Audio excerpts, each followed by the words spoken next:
Theresa May is close to offering a deal on money that would unlock the Brexit negotiations, according to the head of Europe's centre-right MEPs, who said he had received positive messages during a meeting in Downing Street on Wednesday.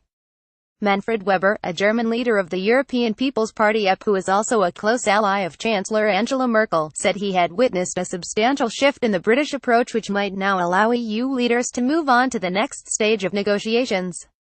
"I am one of the more skeptical partners from the European Parliament side about the Brexit negotiations and ongoing progress, but I have to say that after my meetings today my main message is that I am more optimistic that there is progress, that there is the will to see progress," Weber told reporters after meeting May, David Davis and Amber Rudd for separate talks.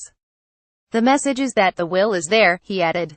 "That is the most important thing, because the perspective from a European point of view toward London was that, in the last month or two there was not. After my meeting I have more certainty about the general direction and that is positive." Weber, who says he was invited to London by Number 10, declined to explain in detail the substance of Britain's discussions on the divorce settlement but made clear he had perceived a meaningful shift since the stark warnings last week that the UK had just a fortnight left to move on to the next stage of talks and secure a crucial transition deal to placate British business. "The positive message is for the Prime Minister to comment on. I can only share with you my perspective on how I received it," said Weber. "The critical point for us was Michel Barnier was clear after last week's negotiations that now we are running out of time for the December conference, and I saw today that there is a willingness to go further, a willingness to conclude a positive outcome." The meeting was part of a deliberate strategy by Downing Street to open up direct channels to EU 27 politicians rather than relying solely on chief negotiator Michel Barnier, whom they blame for what the government regards as a hardening in Brussels' approach in recent months. Davis will travel to Berlin on Thursday to deliver a speech, and has visited a series of other EU capitals including Warsaw and Rome. Number 10 said May and Davis had sought to address several concerns raised by the German MEP, including how the UK intends to guarantee the future legal rights of EU citizens and how a Brexit implementation period could help to avoid a cliff edge. There was extensive discussion of citizens' rights, with both the PM and Weber confirming that the issue was their foremost concern. Weber queried how the rights promised today could be guaranteed in later years.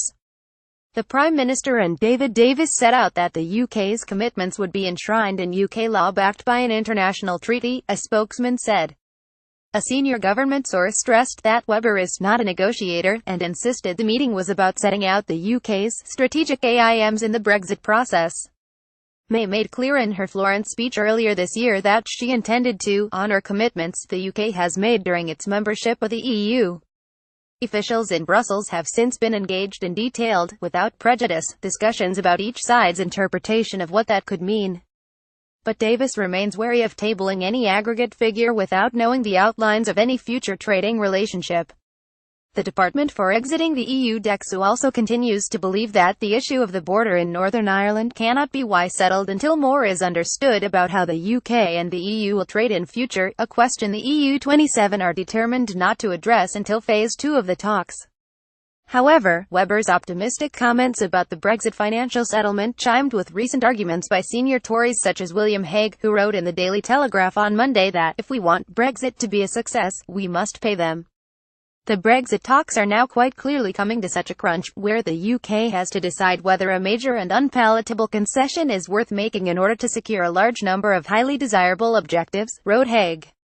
Anyone who thinks there has ever been a chance of a free trade deal with the EU without doing this has been kidding themselves. European leaders increasingly believe that the UK government now recognizes that there is a need for an agreement in principle to settle up to €60 billion or so, even if the fine detail and payment itself is deferred for later in talks.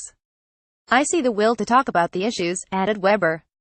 "I don't want to comment on what May told me in the private dialogue, but it is clear that there are points on the table. The understanding of what is sufficient progress is in the same line aligned."